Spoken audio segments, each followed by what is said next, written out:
Magandang araw mga kaibigan. Ang pag-usapan natin ngayon ay ang kaibahan ng line-to-line at line-to-neutral at ang current dito. At dito sa board, may drawing tayo ng transformers. Itong una ay ang single-phase two-wire system or line-to-neutral, hindi line-to-ground. Kasi base sa definition of terms ng PEC, ang ground ay ang lupa. So kagaya dito sa single-phase 3-wire system at 3-phase 4-wire system, ang linya na ito ay grounded.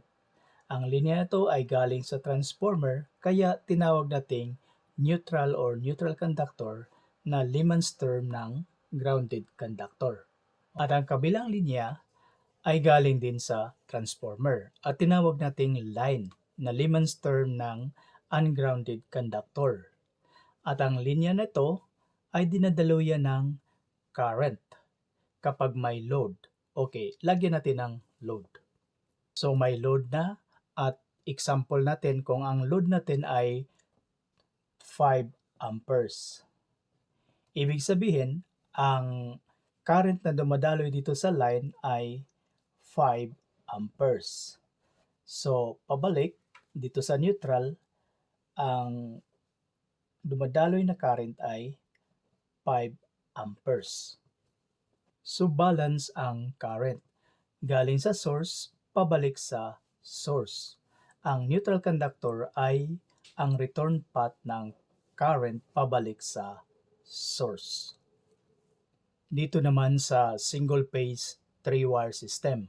Kapag gamitin natin ang neutral or neutral conductor, ibig sabihin ang line 1 to neutral voltage at line 2 to neutral voltage ay 115 volts kasi ang nominal voltage natin ay 230 volts. Then, lagyan natin ng load. Okay, may load na. At example natin kung ang load dito sa line 1 to neutral ay may 8 amperes. Siyempre, ang voltage rating dito sa ating load ay 115 volts. Then, ibig sabihin, ang current dito sa line 1 ay 8 amperes. Then another example, ang load dito sa line 2 to neutral ay 6 amperes. Then ang dumadaloy dito sa line 2 na current ay 6 amperes.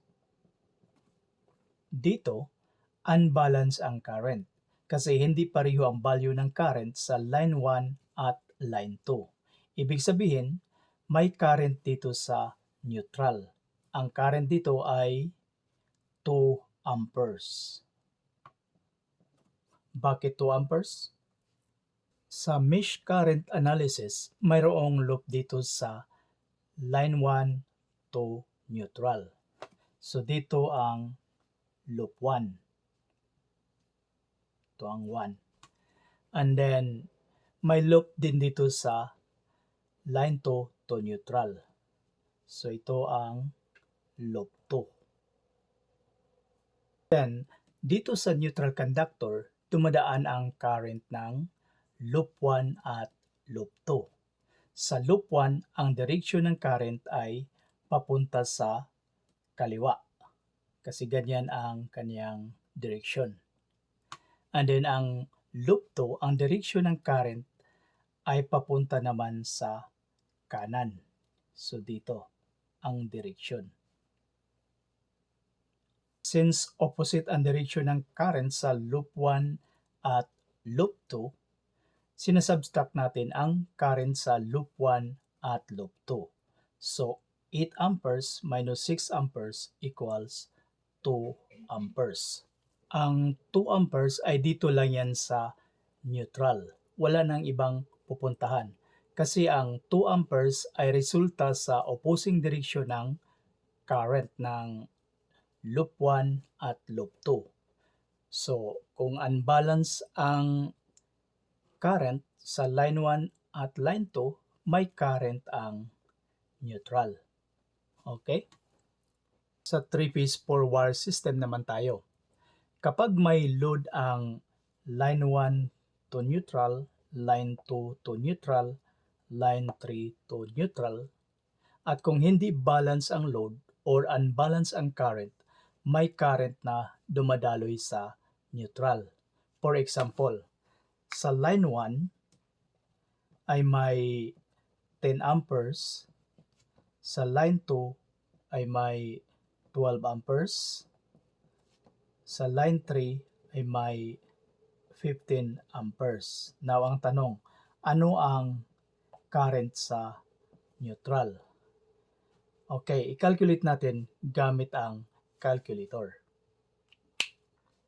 Now, i-calculate na natin ang line 1 ay 10 amperes at 0 degrees plus line 2, 12 amperes at 120 degrees plus line 3, 15 amperes at 240 degrees equals, so yan ang current,